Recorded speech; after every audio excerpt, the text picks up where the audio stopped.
नमस्कार. कसं काय काय चाललंय? चोचले बघताय ना. आज आपण एक तुमच्या सगळ्यांची आवडती रेसिपीचा एक भाग बनवणार आहोत जो मला सगळ्यांना आवडतो.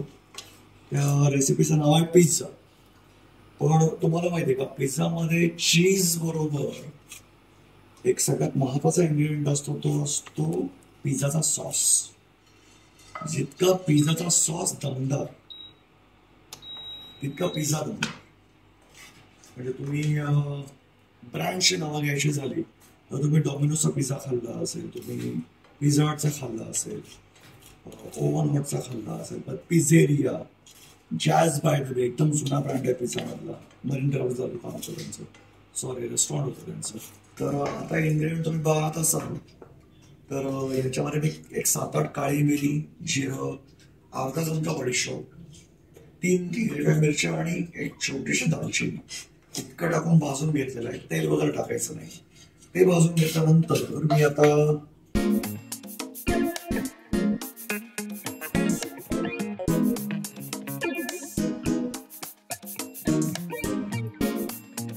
याची बारीक पूड करून घेणार.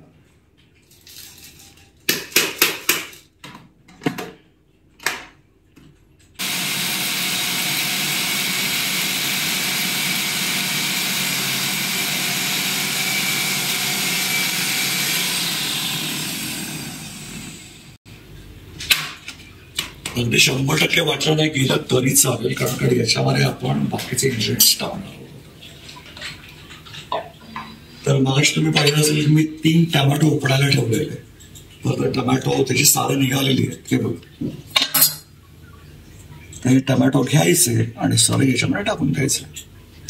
बाकी पिझ्झा सॉसच्या रेसिपीमध्ये तुम्ही पाहिलं असेल की टमॅटोची प्युरी वेगळी टाकतात, परत टमॅटोचं वेगळं हे ग्राइंड केलेलं असतं ते वेगळं टाकतात. पण मला तो भाग कळत नाही की प्युरी वेगळी का असते आणि आपण जे टमॅटो उकडून त्याचं मिश्रण बनवतो ते का वेगळं असतं. सो जास्त त्या भानगडीत न पडता मी 3 टमॅटो टाकलेले, अर्धा कांदा टाकलेला आणि 5-6 लसणाच्या पाकळ्या टाकलेल्या.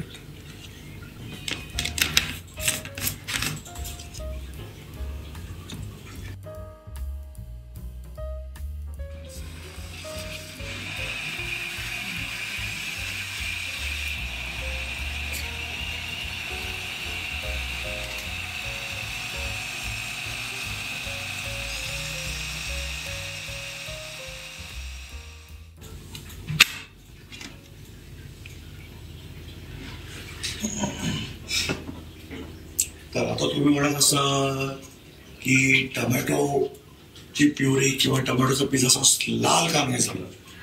तर ट्रस्ट मी, कलर टाकून तुम्हाला कुठलाही कलर याच्यामध्ये दिसू शकेल, कारण आपण जे इन्ग्रेडियंट टाकतो हे नॅचरल असतं.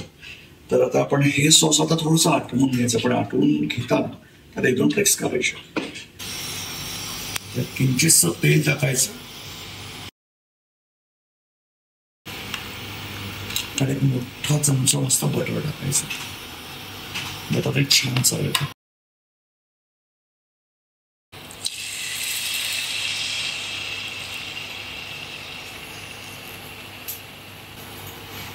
आता ब्राऊन कलर आहे, तुम्हाला रेड कलर हवा, कारण का कमर्शियल कंपनीने तुम्हाला पिझ्झा सॉस रेडच असतो असं सांगितलेलं आहे. तर आपण याला रेड करू, पण कलर न टाकतो. सिंपल आहे. तुमच्या घरामध्ये तिखा लाल किंवा काश्मीरी लाल असतो ते घ्यायचं आणि अर्धा चमचा टाकून द्यायचं.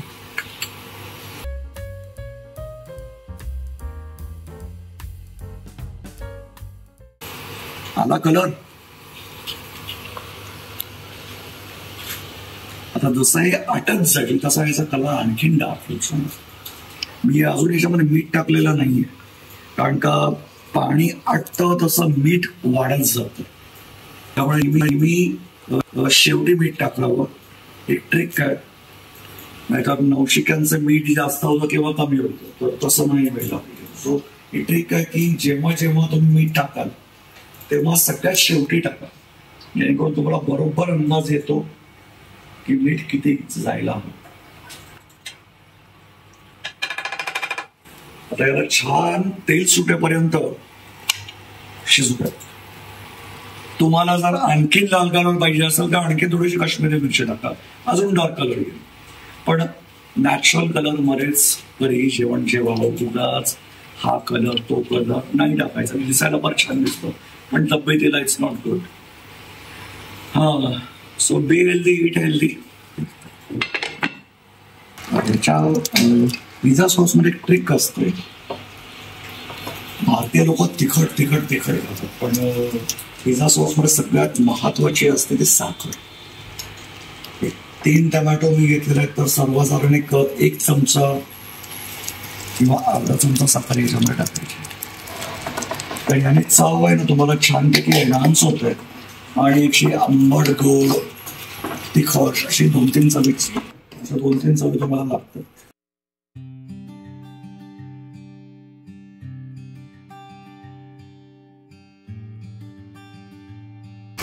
मग तुमच्याकडे बेसिल असेल तर बेसिल यामध्ये टाका, किंवा कोथिंबीर असेल कोथिंबीर टाका, छान लागते. कोथिंबीरपेक्षा सिलांट्रो, म्हणजे कोथिंबीरीचं परदेशी रूप आहे, जाड जाडपणा असतं, त्याचा फ्लेवर पण छान असतो. पण आपली कोथिंबीर कशी एकदम तेज फ्लेवर असतो आणि सिलांट्रो हलका हलका असतो. किंवा रोजबेरी असेल तर रोजबेरी टाका, ती पण छान लागते.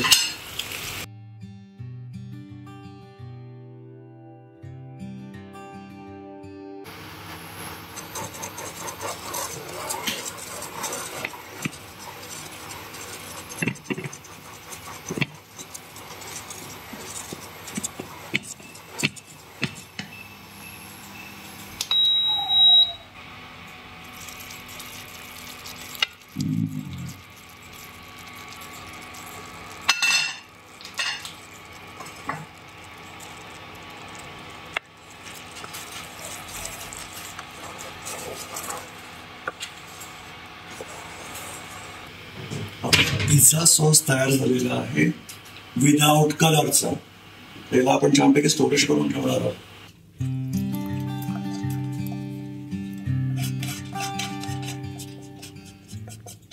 आता मगाशी म्हणल्याप्रमाणे मी मीठ सगळ्यात नंतर टाकणार आहे.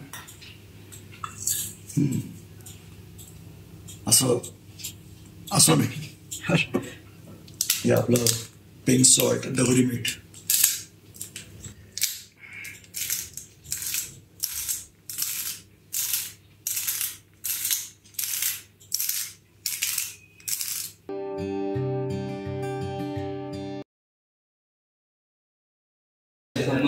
पदार्थाची चव कधीही पदार्थ थंड झाल्यावरच ती ओरिजिनल लागते, ही गोष्ट नेहमी लक्षात ठेवा.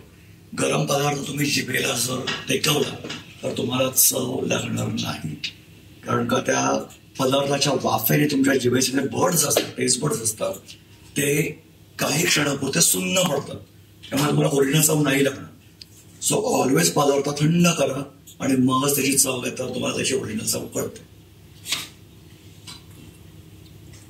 बरेच जण मला म्हणतात की तुम्ही स्वतःच खाता आणि स्वतःच म्हणता मस्त झालेलं आहे.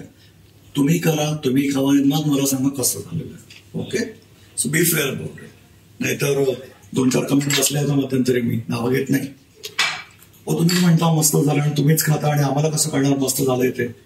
बनवा ना, त्याच्यात तुम्हाला कळणार आहे का? तर आता आपण बनवलेला आहे पिझ्झाचा सॉस. जी रेसिपी वापरून आपण आणखीन जवळजवळ 3-4 रेसिपीज बनवणार आहोत. त्यातली पहिली रेसिपी आहे, आपण त्याला नाव देऊ ब्रेड शेवपुरी. दुसरी रेसिपी आहे ब्रेड चीज रोल किंवा ब्रेड चीज पिझ्झा रोल. तिसरी रेसिपी आहे, मला फार आवडली ती, व्हेज तंगडी कबाब.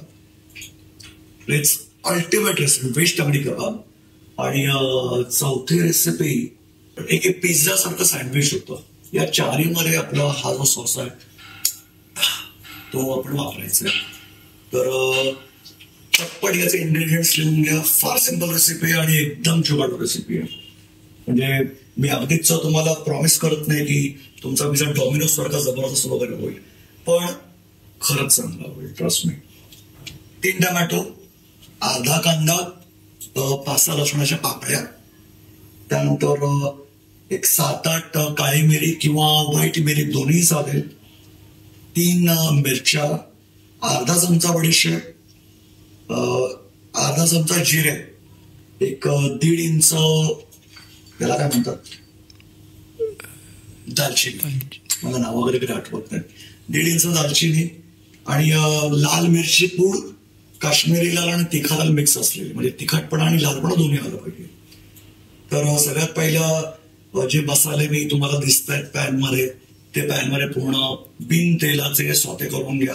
थोडे भाजले त्यात 3 मिरच्या टाकून तेही भाजून घ्या. थोडे भाजले की मिक्सरमध्ये ग्राइंड करा, हलकासा क्लोज ग्राइंड होईल. त्यानंतर ते 3 टोमॅटो आणि अर्धा कांदा आणि 6-7 लसणाच्या पाकळ्या या मिक्सरमध्ये बारीक ग्राइंड करून घ्या. त्या ग्राइंड करून घेतल्यात की पॅन मध्ये थोडंसं तेल आणि थोडंसं बटर घेऊन ते मिक्स करा आणि त्याच्यावरती मिरची पूड टाका. छान कलर येईल आणि त्याला एक 5-10 मिनिटं पाणी जरा त्याचं आटू दे. आटलं की झाला तुमचा पिझ्झा सॉस तयार, होममेड. ओके. आणि अशाच रेसिपी बघत राहण्यासाठी सबस्क्राईब करा बीइंग मराठीला. पुन्हा भेटू या रेसिपी पासून तयार होणाऱ्या आणखीन 4 रेसिपीच्या एपिसोड्स मध्ये. तोपर्यंत नमस्कार.